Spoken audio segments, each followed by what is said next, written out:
Today, I have the lovely Erica Sciarra, who is an executive for the world-renowned couture Chanel. Erica, thank you so much for being here.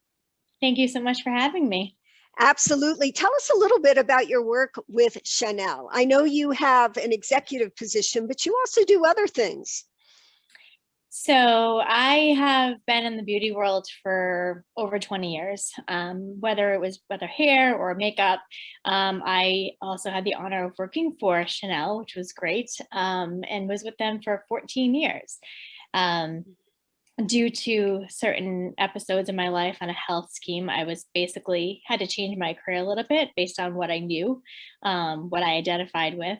But being an executive with Chanel was great. It was a great brand. It was a great honor to be part of them. But it's just my life had to change a little bit. Okay, so I know you're starting a new business, which we'll get to a little later on. So are you still with Chanel or not? Unfortunately, due to the things that had happened to me on my health side, I needed to kind of change my life a little bit. So I started a business based in, it's still obviously in the beauty world. So I'm a microblading artist as well as a permanent makeup artist. But I also a makeup artist. I do with lashes, all of that. So I'm still in the world that I love and a world that I have a huge passion for. But I just need to just change it a little bit for me, go down a different path. So let's go to what the cause of the change in your life was, personally and professionally. Bring us back to July 20th, Saturday, 2019. So it actually started 14 months prior to that. So that was the first situation that I was in. So it was a regular morning. I was still working with Chanel, busy morning. I was on a conference call. Everything was like every other day, and never had any symptoms or anything at all that stood out to me. As soon as I got off of a conference call, I started getting extreme back pain. Back pain where I almost thought I slept on it wrong. I knew it was something abnormal. I had never felt anything like that before. And then probably a minute after that, it went right into my chest as well. So I felt it in my back and in my chest. And you're at work at this time? At this point, I was still home. I was still home. I was actually in the process of leaving and going to be in my car for about 2 hours. So fortunately, this happened at home. And at the time, my ex-husband was home with me. How old were you? 40. I just turned 40. Okay, so that's 3 years ago. Yes. Okay. Okay. Exactly. So after the pain in my back and in my chest, I decided to, I was sweating as if I was actually in the shower, like it was that out of control. And my ex-husband at the time knew that there was something wrong. If I was by myself, I'm not one to make a big deal out of anything. So would I have called 911? Maybe, maybe not. However, he did. I didn't really know what was happening. I was still very alert. When the actual ambulance came, I walked to the ambulance. And when I got into the ambulance, they immediately did an EKG. And the paramedic looked at me and he said, I just want to let you know you're having a heart attack. Oh my gosh. So tell our audience what an EKG is. An EKG basically shows you the rhythm of your heart to see where you're at. Electrocardiogram. Okay. Correct. So they hook you up and they tell you you're having a heart attack. So a heart attack was in progress. What do you remember feeling and thinking at that time, if anything? And I'm assuming you're in the ambulance at this point. Okay. Yeah. Shocked, because I don't think that in my life did I ever think I'd ever hear those words. I've always been pretty good about working out and taking care of myself and eating pretty healthy. So I think for me, a heart attack was never a thing. It's also not part of our family history either. So not something that I had to like be a little bit overly cautious about.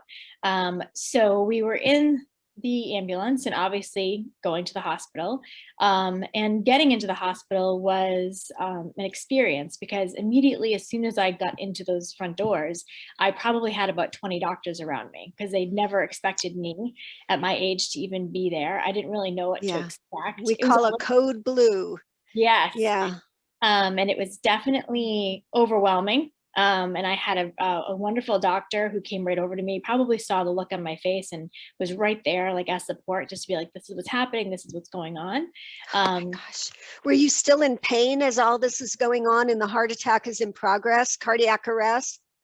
They had, yes, there was some pain. They had given me some pain meds as well as like a few aspirin as well, just to kind of settle it down before and I got there. thin your blood to prevent a stroke in the brain. Go ahead. Exactly. So they did, you know, they hooked me up as much as they could, and then they brought me into the stent lab, and I was in there, and my family, my friends, everybody were called. I was actually in the lab longer than expected. So I believe I was in there for probably close to an hour, and they were not expecting to be in there that long. They really had no idea. So from the emergency room, they brought you immediately to the cardiac catheterization lab where they went in. Okay, tell us what happened in the lab, what you remember. So I was told when I was in the lab, they obviously, I basically knew part of it. I was aware of what was going on, but not really. They can't like completely knock you out at all. They needed me to be alive and aware of what was happening at that time. So I think when I was in there, I could feel a little pain here and there, but they were in there. They had found out that I was 100% blockage in the main artery of my heart. 100% blockage in the main artery at the age of 40. Correct. Wow. So they went in, and I have a stent in as well. So my family had no idea. The doctors had come out partway and realized, like, let them know that we don't know what's going on. We're trying to do our best here. They didn't really know what the outcome was going to be. And they were able, after an hour, I was able to get out. I came through it okay. And obviously I went into intensive care, and I was there for about 4 days. So what hospital was this at, Erica? Rhode Island Hospital in Providence, Rhode Island. So tell the audience what a stent placement is. So when they brought you into the catheterization lab, and they put in the stent at that point? Yes, they did. So it basically blocks that area as far as being able for other blood clots to happen in that area. So that was pretty much what they did. And it was just in that one area. I'm fortunate to have one. And opened up the passage of the blood flow. Okay. All right, good. What are your thoughts when you're in the intensive care unit, the ICU? I think that at the time I felt like shocked still. I don't think I really had ever gotten over that obstacle yet in my mind. Like, this is happening. Why is this happening? Like, this is crazy. I don't know. I just basically was like, I'll get through it. I never had a negative thought in my mind when this happened. I didn't feel like my life was over. I knew that maybe things would be different, maybe not really sure. In my mind, I was like, I'm just going to recover from this and I'm going to move on. And I think that was kind of in my head. I never looked at myself as like I'm a victim of a heart attack survivor, or I just never looked at life like that. So yeah, I mean, it was a little scary for me. A little? I think most of us would have been, is this the big one? Is this the end? Yes, I think that part hit me when I was in the ambulance. I think at the ambulance, it was one of those things where you're like, where is this going to go? Am I going to survive this? Am I not going to survive this? I think it was one of those things where you don't know what to expect because the entire situation was so unexpected. I didn't know where to go. My mind didn't really know where to go because it was nothing. Truly, I don't know if anybody can prepare for a heart attack. I don't think anybody can. I mean, fortunately, I feel like I was very grateful. The fact that I was home when it happened, I wasn't in my car driving. I think if I was in my car driving, I think it probably would have turned down a different road altogether. So for me, like, it was scary. Yeah, it was scary. And it was, I think the worst part for me was not during the time frame as far as what the actual the heart attack itself was scary, but I think after, when I had to recover it, I had to go to cardiac rehab. I'm in cardiac rehab for 6 weeks, and I was with people who were 70 years old and older. And so, what, tell us what that was like, the cardiac rehab, because again, you and I talked before the podcast, and I told you this is an area that I'm very intrigued with. And cardiac rehab is a lot of work. It's not for sissies. So tell us what that was like. So you're in a group with other people, and there's at least, I want to say 20, 25 people at one time. So there's different cardio machines, whether it's a bike or a treadmill or a rower. And you have like a therapist that's with you, and they pretty much go through everything as far as like, okay, you have a heart monitor on when you do all of this. You need to watch your heart rate. I couldn't go over 165, which for me, when I did my stress test, I had to do a stress test after my heart attack. Okay. So they need to know, like, where am I at? Where do I need to stop? They need to realize, like, where's my max capacity as far as my heart rate goes. So for me, I was able to be at 165, which they were very, very happy about, because I have some damage, but to be totally honest with you, very lucky, because it could have been far worse. I probably could have been as far as where my heart rate went. To go to 165 was a big deal. Yes. So when you're at cardiac rehab, you start off slow, like they'll have you walking. Then they'll have you like speed up the pace a little bit. You'll go from one machine to the next, and you have a heart monitor on the entire time. So they're always watching you. They come over to you, you're there for an hour. And I was there 3 days a week for 6 weeks. So it was a great, I wouldn't say I loved it. I think a part of me was like, wow, I am in a room with people who are much older than me, and great people that I was able to like meet, exchange stories, but at the same time, like, everybody was looking at me because I was the youngest one there. I was going to say, what questions would our American seniors ask you with such a young, beautiful woman, that if people saw you on the streets, you would be the last person they would stereotype as having a cardiac arrest, a heart attack? So what kind of questions, I'm curious, did they ask you? They just were curious, very curious. I think a lot of them weren't sure if they should ask me why I was there. They didn't know if it was a private situation. But at the same time, it's like a lot of people had a heart attack. So it was like we're exchanging stories, or, wow, just like how life is and how you don't expect it, and how like they, had this at a much later age in their life. But it was, I met some great people, don't get me wrong. It was just, for me, it was very uncomfortable for me to be in this environment, because I never expected myself to be there. And for me, I will tell you that when I'm there and you're at cardiac rehab, and you're at a good pace, and you're working yourself towards where you back to where you were before, that was hard for me, because I've always been an athlete. I've never been able to have like restrictions as far as like, I used to be a runner. Like, I think there was a lot that I felt like this was something I could do every day. And it's so antithesis. Different. Yeah. Has your view of seniors in America changed since that experience in cardiac rehab? My view on them as far as what was happening? As far as recovering with health issues, just like after a heart attack.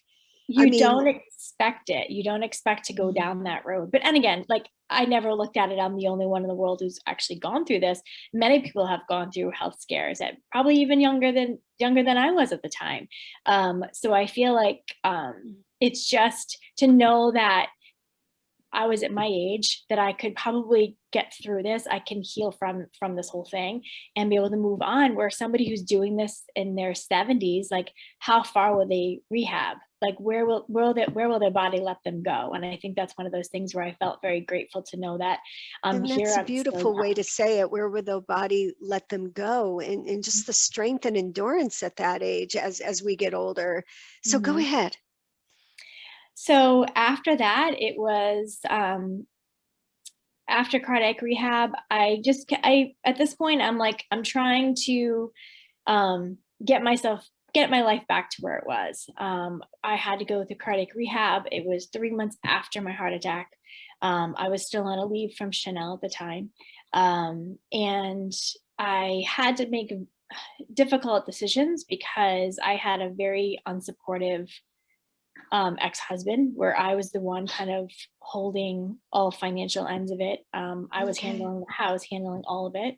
So He you really, were head of the household to pretty 3 years much, ago. You were still married to him. yes. And how did he respond when this happened to you? Thank heavens he called 911. Yes, He thank saved God your he life in was that there for that. respect. We could Yes. say that. How Mhm. how did he respond to this? He had a substance abuse issue, and Okay. I had found this out. I knew there were some hints of it I could see that was happening. And sometimes I bring it up, he would completely blow it off. It was nothing he wanted to talk about. Coping skills was never his thing. So for me, it was anything I was going through or anything I was stressing over. He had no coping skills. He didn't want to deal with it. So the whole the addiction part of it is kind of what took over. A month after my heart attack is when he sat down and said to me, "I have an opioid issue." Oh, wow. Um, Like and many Americans. Okay. so there was that part of it. And at the time I said to him, I need you to help me at this point. If we're married, we should be partners at this point. What's happening right now. My doctors did not want me to go back to my job with Chanel because they knew I was working 16 hours a day. I was dealing with the stress of what was happening personally and professionally, and they didn't want me to go back. So there was a time where I said, okay, like, what do I do? Like, I have to put my health number one. But at the same time, it was difficult for me to take a career that I loved so deeply and it was part of me. It was my identity. It was something that I could never imagine me not working for that company because I was with them for so long and I worked so hard for that position. To think to walk away from that was a big deal for me. Can't even imagine. And then all the responsibility of maintaining a household and everything that goes along with that. Correct. So my heart attack happened in April 3rd. And I decided to give my notice in December that same year.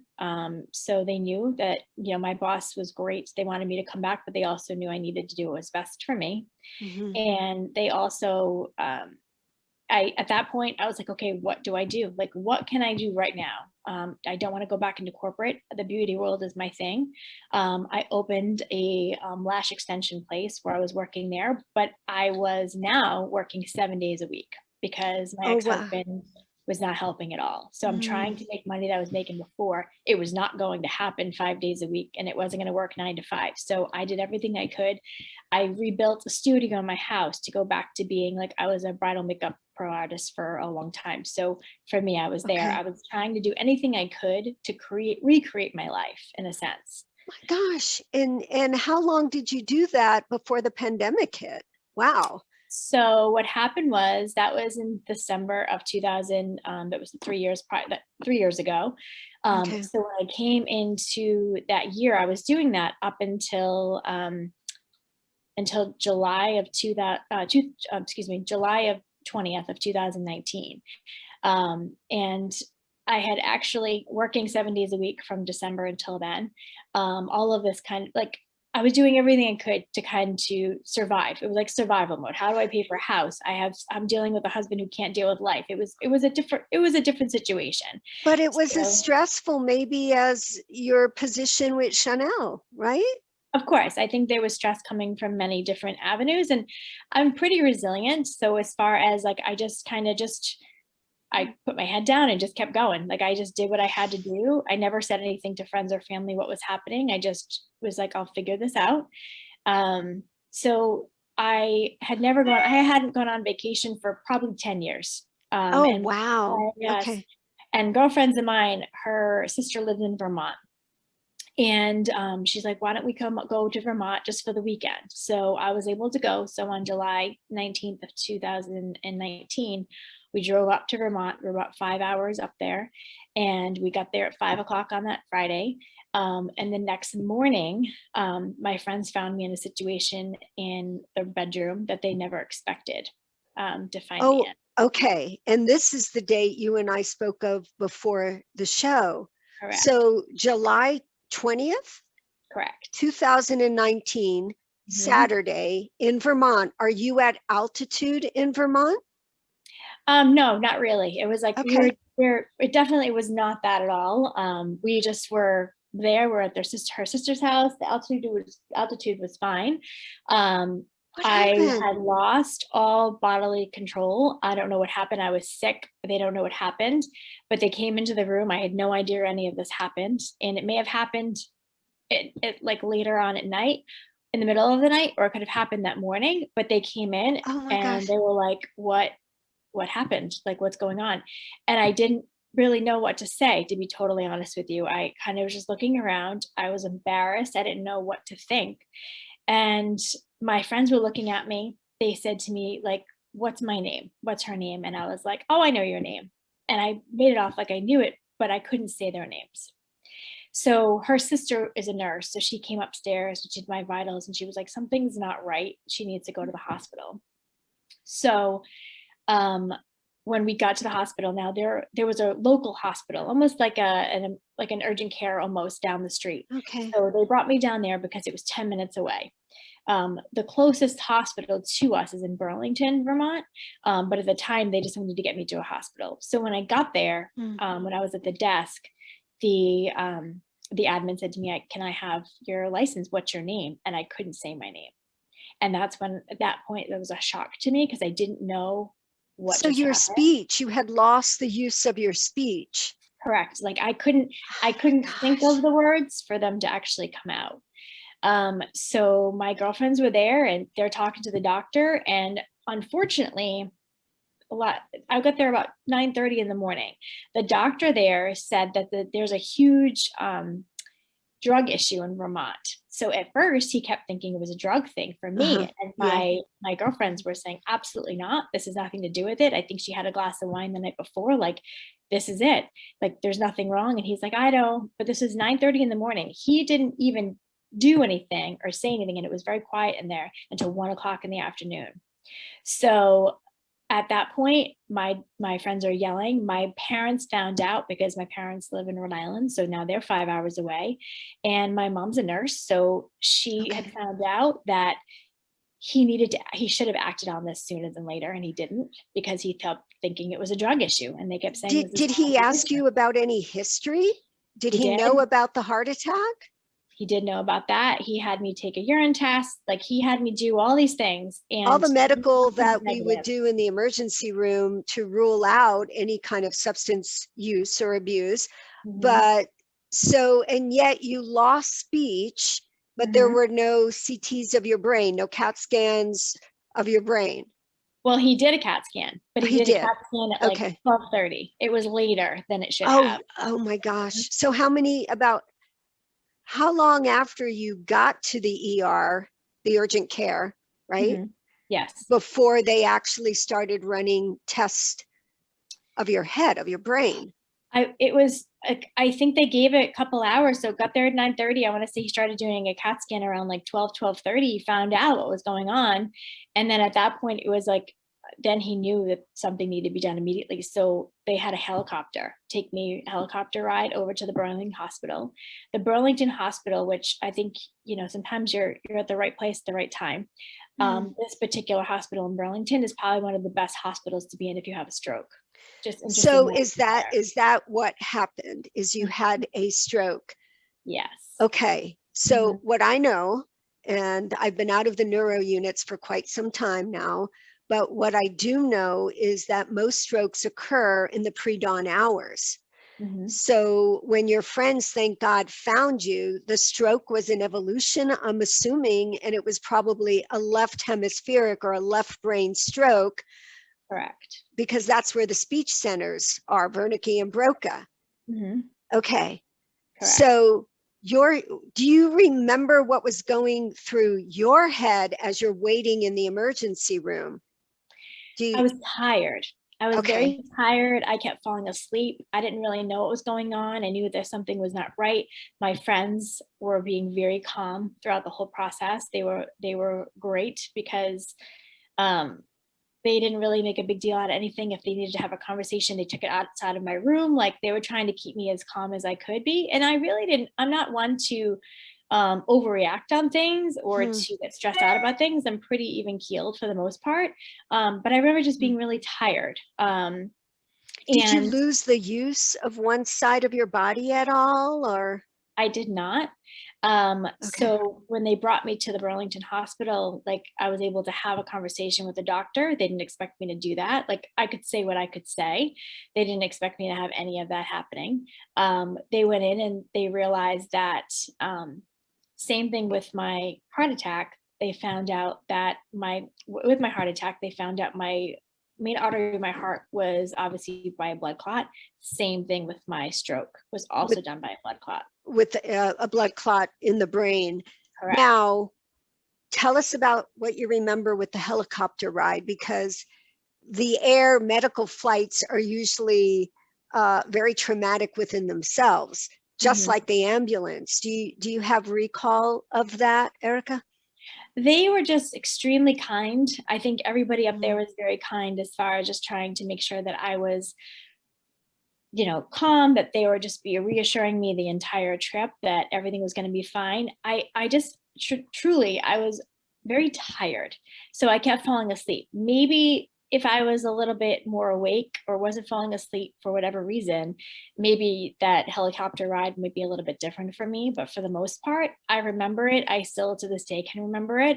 And I just remember falling asleep. I would answer them when they'd ask me a question. I'd fall back asleep. So that was my experience as far as my helicopter ride.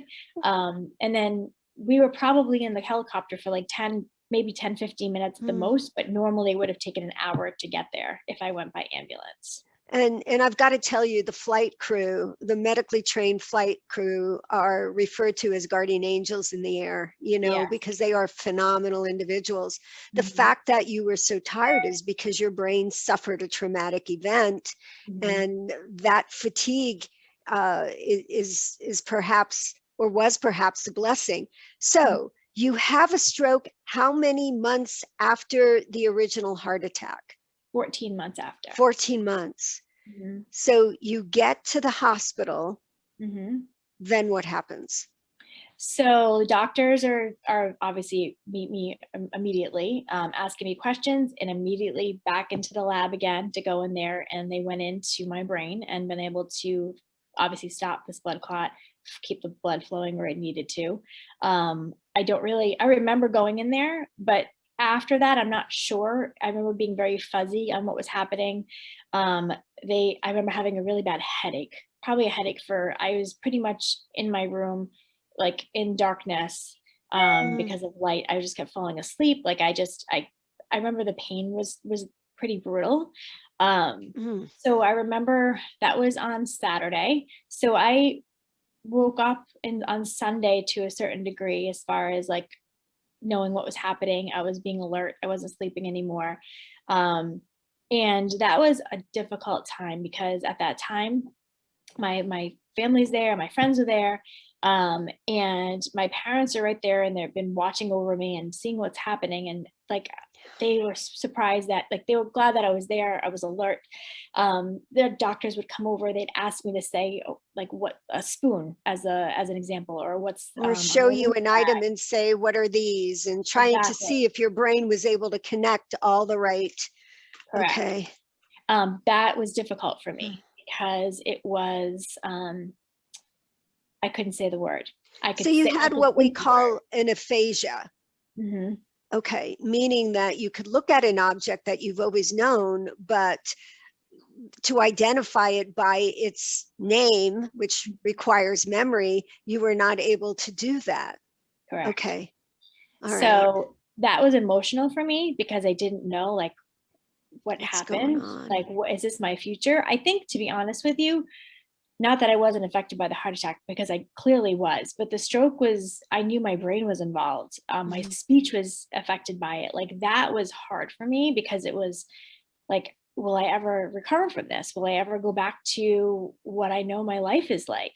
So that was Sunday. You can see that you're reliving it. You can see that that past trauma is with you today. What a privilege to have you here talking about it. Thank you. So you're trying to say the words, but they don't come out. Yeah. I mean, that experience. Go ahead. Yeah. It was difficult to try to say something that was not coming out. That at that point, again, this was still on Sunday, they had told my parents, and I remember falling asleep. I don't remember hearing this conversation, but basically what happened was they said to my parents that she's going to have to communicate through an iPad. This is basically, this is her future. And my parents were immediately like, they booked for me to go to Spalding, which is in Boston as far as rehab goes. That's what they felt like. That's where I was going. They said that this is what's going to happen. She's going to have to speak through an iPad. Like this is what they saw on Sunday. So Monday came around. I probably went back to sleep when they heard this information. I didn't hear it. On Monday, we're waking up, and I remember saying to my parents, like, I need to go use the restroom. And I didn't realize I had a catheter in. I had no idea because I just like, I need to use the bathroom. My mom's like, well, okay. So the physical therapist came over, and I think at that point she says, here, Erica, I want you to put socks on. So I was like, okay. And I didn't think anything of it. I just got up and like obviously moved my legs over to the side of the bed, and I was able to put the socks on. And everyone's looking at me like I had no idea for me to do that. So you understood what they said, and you were following commands when the day before that wasn't happening. No. And I never really moved at all on Sunday, but that was what they said to me, this is what's going to happen with her future, based on, testing and all of that. So she's like, do you want to go take a walk? And I said, yes, I just need to use the restroom. I didn't realize what was happening. So I got up off the bed and I walked down the hallway, and I turned around, and my mom and my dad and doctors are sitting there crying. They didn't expect me to even do any of that. The whole thing was, I was looking at them like, why is everyone crying? Like, I'm like, what's the problem? Like, for me, I didn't understand, because to me, I just did what I did. So oh my gosh, what a gift. Yes. So when I was able to come back to the hospital, back to the room rather, I was there until Wednesday. Please note that my ex-husband was there, but he couldn't really handle much. So he was drinking the whole time. And he left me the first night I was there when I was in critical care, obviously. So it was really, our relationship had been over before that. So I didn't have the support from here, but I had support from my parents and my friends that were there. So that still must have been difficult, though, that your spouse was not emotionally available. Yes, requiring more strength. Exactly. Yeah. So at that point, I was there until Wednesday. So I drove home. Wait a minute. So you have the stroke, and then how many days later did you drive home? I didn't drive. I was driven home. Oh, okay. Now I feel better. I was going to be I know you're a super girl, but now you're a super girl. Okay. I wish I could say I could have, but however, I couldn't drive for, I want to say it was a month, if I'm correct by saying that. Wow. Wow. And another loss of independence that most people don't think about, Okay. Yes. So, at that point, I'm trying to recover from this stroke. I'm obviously not working. And in August, very end of August, maybe even September, I told my ex-husband, like, you need to go. I don't care what you're doing, but you need to go. Like, we're done. I'm done with this marriage. And I just knew that at this point, like, I've had 2 health situations where I could have died on both occasions. And I'm not going to live my life like this. I refuse to live my life like this. Or be very much compromised and disabled. Either one. Yes. Okay. And at the time, like when I was healing from my stroke, I had to go to speech therapy classes, because my speech was, I could talk, but if I got excited about something, or if I wanted to say things faster than I wanted to, it wasn't coming out. That was difficult for me, because I was like, why can't I just say what I want to say? I know the words, I can think of the word. It just wasn't coming out of my mouth the right way. We have a conduction. So, Exactly. And so I went to the speech therapist. I had gone to see her 4 times. And after 4 times, she's like, Erica, you're okay. She's like, you don't need to come to see me anymore. Which to me, like, to know that originally the doctors thought I'd be communicating through an iPad, and to know that now my speech therapist says I only need to take 4 classes was crazy to me. So at this point, it was a point where now I have a house. I have to now, how do I figure out how I'm going to pay for this house? Because now I'm alone with this situation. I did whatever I could. But it really was survival mode for me at this point. So there was that part. So that was obviously September through obviously 2020. And then the pandemic happened in March. Gosh. So that's kind of a trifecta of challenges here. Yes. So what happened once the pandemic hit? And by the way, let me say that no one would ever know that you had a stroke that affected your speech centers in your brain. I know. I'm very lucky. No one would ever know. No one would ever know. Mm-mm. Mm-mm. So the pandemic hits, and then what? So prior to the pandemic, I got divorced. And then at this point, I'm like, okay, I need to sell my house. I need to sell it. So now we're in the middle of pandemic, and trying to sell a house during a pandemic was not a good time because people weren't going into houses. People were staying away from each other. So I was fortunate enough to sell my house in June of last year, in 2020. I was able to just sell my house, move out. I moved into an apartment, and I was still like living off of unemployment, going through this whole, what am I going to do? Like, a part of me was, Erica, how was your mood? I mean, you had to be depressed. You had to be like, okay, what happens next? It was. I mean, I would tell you that it was a challenge for me. I think it was a challenge because my career was my world. Like, that was my thing. I don't have kids. I have animals. I have 2 dogs and I have a horse. Like, for me, like, my animals are my kids. But it came to my career, it was difficult for me for a while because, like I had mentioned prior that my career was my identity. I knew myself as, I work for Chanel. I eat and drink Chanel. Like, this is just how it was. It was my life. But at the same time, it's like, what do I do? And a part of me wanted to go back. I totally wanted to go back to corporate. I had contacted my boss. They totally wanted me to come back. Unfortunately, I wasn't able to come back because the pandemic was there. They weren't hiring anymore, but they were creating new positions and they wanted me to come back. So yes, were there moments of doubt? Were there moments of, where's my life going?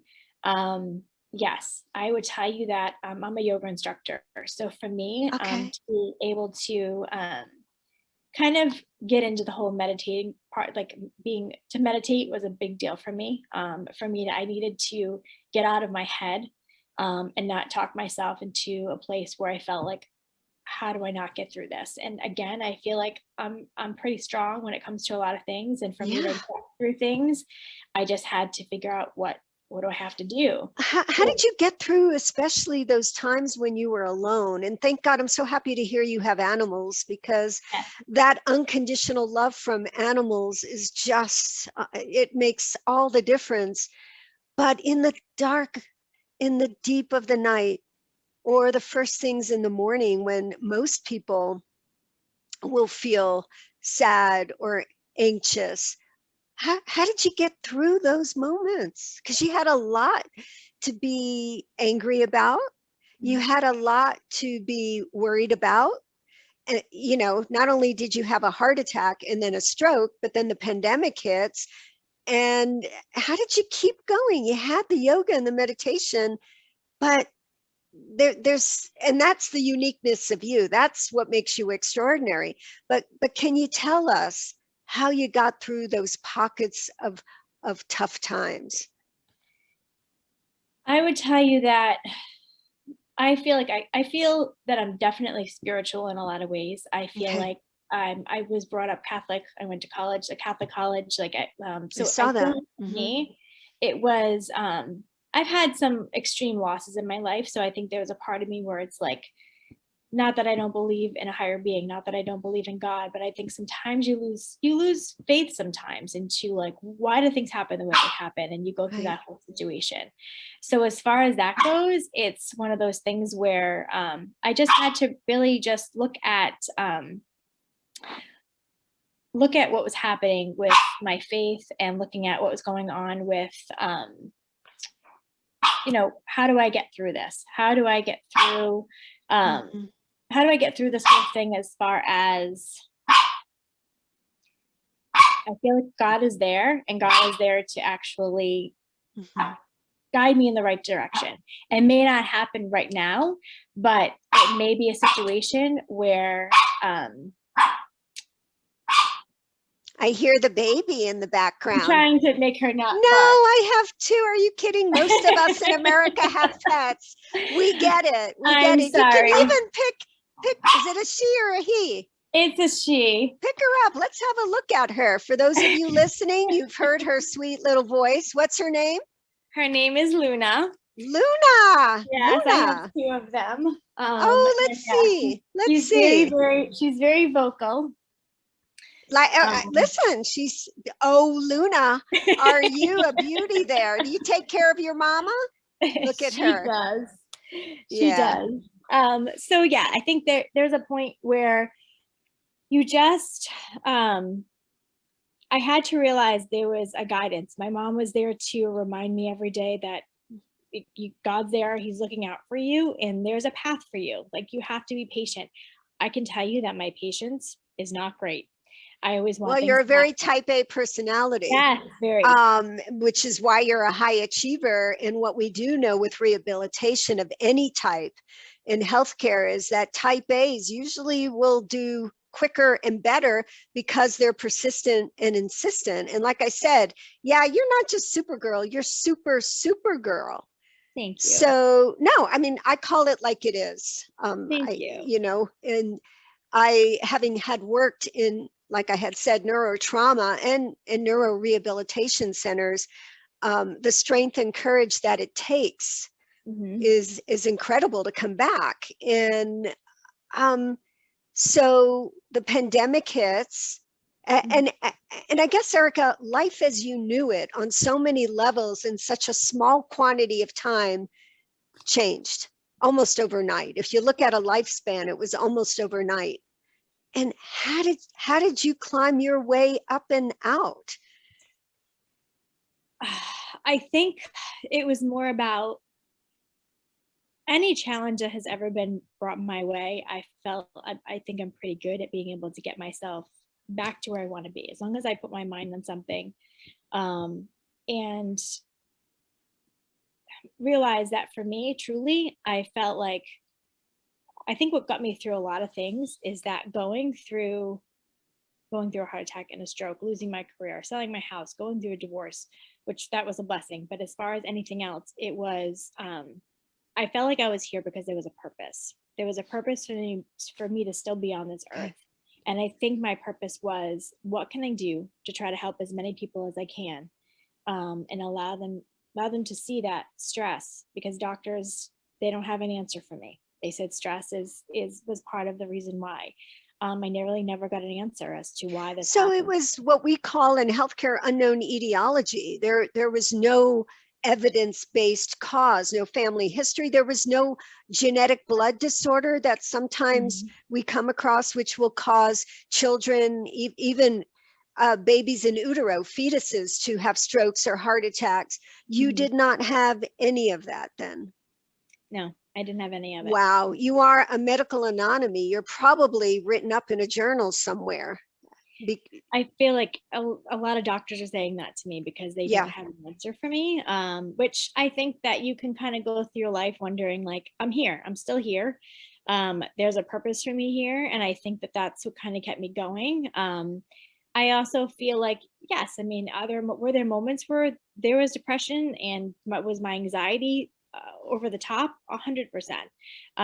It's not like it was an easy, smooth road for me to go through and be like, okay, I completely got this. Like, I had my days. Some days I had great days, and there was other days where I felt like, oh, like, how do I get past this? Where's my life going? How do I get my career back? And then you were athletic, you were into health, you're into beauty. And what happens to all of that when you go through something like that? So I think for me, it was, go back to your roots and who you are and realize like use you're an expert in this world because you've been in this world for a while. If I don't go back to what I know, my identity was gone. That's hard. That was really hard for me. Like when I left my career and the thought of even going back to it, and then that didn't happen because of the pandemic, that was really difficult for me because I didn't know, like when people would ask me, like, what did you do for work? I was very proud to say who I worked for. When people asked me after that, I almost felt like I was embarrassed. Like I didn't know what Mm. to say. Like I could tell you my whole story in the last 3 years, but for me, it was just, it was difficult for me. It was difficult for me to say Yeah. like my life is just different. And different, you can Mm. say different in a positive way. I mean, there's negative to it, but I feel like things happen for a reason. There's always a reason for it to happen. But there were so many losses. A There loss of were. self, a loss of a marriage, a loss of a job that, like you said, you identified yourself with. Mhm. And I think we all identify ourselves by, a lot of us too, by the work we do, by the relationships we have. Mhm. So on the guest information form, I ask you a question. If you had one word to describe yourself, what would that be? Do you remember what you wrote? Resilient. Resilient. Mhm. And I think that's it. Yes, right on with that. Resilient. And Mhm. you also had mentioned that there were three topics, that three things in your life that you felt and you feel are very important to moving forward. Mhm. Talk to us about that. One of them was your faith. Mhm. Another one was a purpose. Mm-hmm. And remind me of the first one that I had. Well, you had strength, That's right. purpose, courage. And So, I hear it from a lot of people who have been faced with very challenging and devastating experiences in life. And they do question their faith. And sometimes our belief systems are all we have as a control in a world that, at any moment can change for us, and everything we know changes. And we saw that with a pandemic globally, but even individually. So I know the audience is wanting to know this. So how has your personal life changed since the heart attack, since the stroke, since the change of employment, since the divorce? so I I took I took what happened to me and I said, okay, like I could go down the same road that I am used to, the same road which is my comfort zone. Um, Go back to Chanel, or if it wasn't Chanel, go into corporate because corporate's my thing. This is what I know. This is what I'm familiar with. Mm-hmm. I want to get my life back to the way it was. And then the other part of me is something that I had tapped into before. I wanted to own my own business. I want to do my own thing. This is way before the heart attack. When I was in corporate, and when I was in corporate, it was where there was times where I wasn't very happy because they took over my life. So there was obviously pros and cons of being in corporate.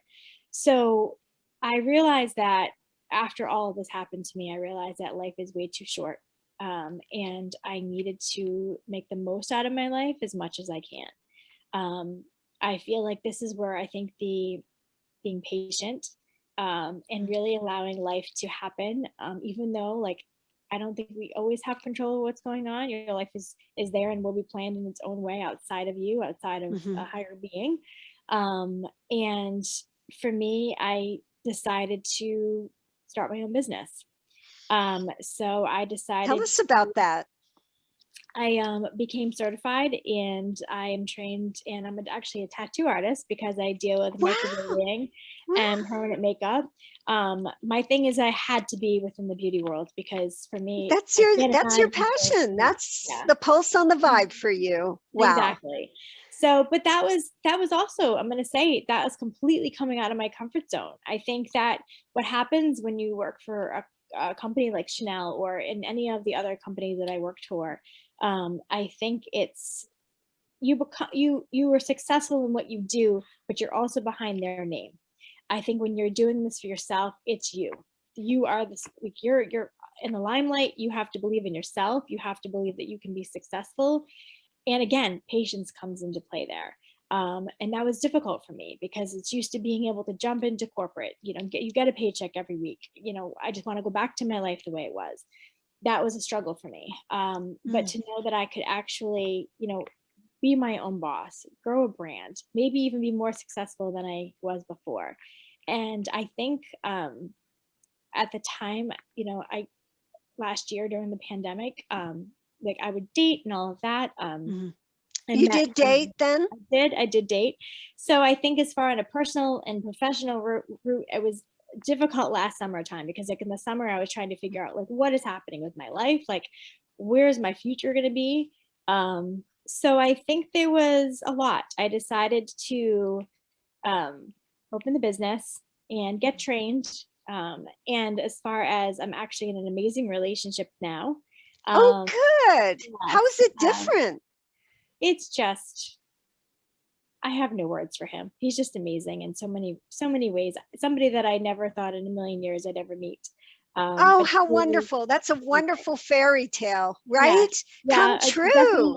Come true. Yes, true. And I remember having a conversation with him and I said to him, I am having a really hard time because he didn't know me when I worked for a corporate and where I worked for Chanel. So he didn't know of me then. And that was difficult for me. And I remember having a conversation with him and I said, it's really hard for me to know you and to meet you. You don't know who I was before. He works in corporate, so I understand his world. And he knew that starting a business was something I wanted to do. And he just said to me, Erica, like, I look at you with so much more respect, the fact that you were there. And he goes, for me, when you decided to open your own business, he goes, to me, I think that's a complete promotion to what you were doing before. And that meant like, that was an amazing thing to hear because I think that you doubt yourself as I was here and now I'm here. And he was like, that's not how you should look at it. And at that point I was like, I never really looked at it like that because for me, I looked at it as, well, I'm not in corporate. I don't have that name to stand behind. I have to believe in myself and believe that I can to be successful and do anything I put my mind to. And I think that hit home to me because I didn't realize that I would be in this position now in my life. If I would look back 3 years prior, never in a million years did I think I'd ever be here. So if you were to write a book about your life, what would the title be? That's a good question. I feel like I've been told many times to write a book. Yes, I'm going to tell you, I think it would be a wonderful idea and many people would definitely benefit from it, including yourself. I encourage you to do that. Thank you. I think that it's definitely a passing thought. It's something that I've thought about. I'm not sure, to be honest. I'm not sure of what I would call it. I'd have to put more thought into that. But I think and the name of your new company, and I'm so proud of you. And I know that I agree with your man. I agree that this is ever so much more challenging and takes so much more perseverance and diligence on your part to start your own business. But I also know that you're going to do it and you're going to be successful because you have shown that you will overcome things that were totally out of your control. With your business, you have a lot more control, but what happened to your health, you were limited with that, especially because they didn't know why it happened, but you overcame that. And that makes you so extraordinary. Thank you. So the name of your business is? Right now, it's my name. Erica Sciarra. Correct. So I consider myself a micro beauty artist. So that really incorporates anything to do with microblading, any permanent makeup, as well as anything to do with makeup and lashes and all of that. I'm also going to be certified in scalp micropigmentation. So anybody, what is that, micropigmentation? So it's the medical part of permanent makeup. So it's anybody who's having any type of hair loss. So anything I can do to help Okay. people in that area is a big deal because not many people do it around here. So I feel like that's just going to be part of another trade that Wow. I have. And so where can people get in touch with you, Erica? How can they, you know, seek you out? How can they get your services? How can they seek you out? How can they know more about your company? The best way to reach me would be through Instagram would be great. So it's at ES underscore micro beauty RI. Say that again for our audience. It's at ES underscore Okay. micro beauty Rhode Island. And what message would you like to leave with our audience? What do you want them to know? I feel like don't ever let anything in your life stop you for what you want to do, no matter what obstacle that comes your way. I think there's a time where you get very easy to give up. It's very easy to give up on yourself. It's very easy to um, just basically fall down. And basically, when you do fall down, you can Mhm. bring yourself back up and you can accomplish anything you put your mind to. But you have to have a little bit of faith in yourself and believe in what you can do and realize that there's nothing out there that can stop you. I don't care what it is, as long as you have the drive and the passion to move forward. Don't ever let anything stop you from doing anything. I don't care what it is. It could be something very simple or something major, but it's always something you can always get through it.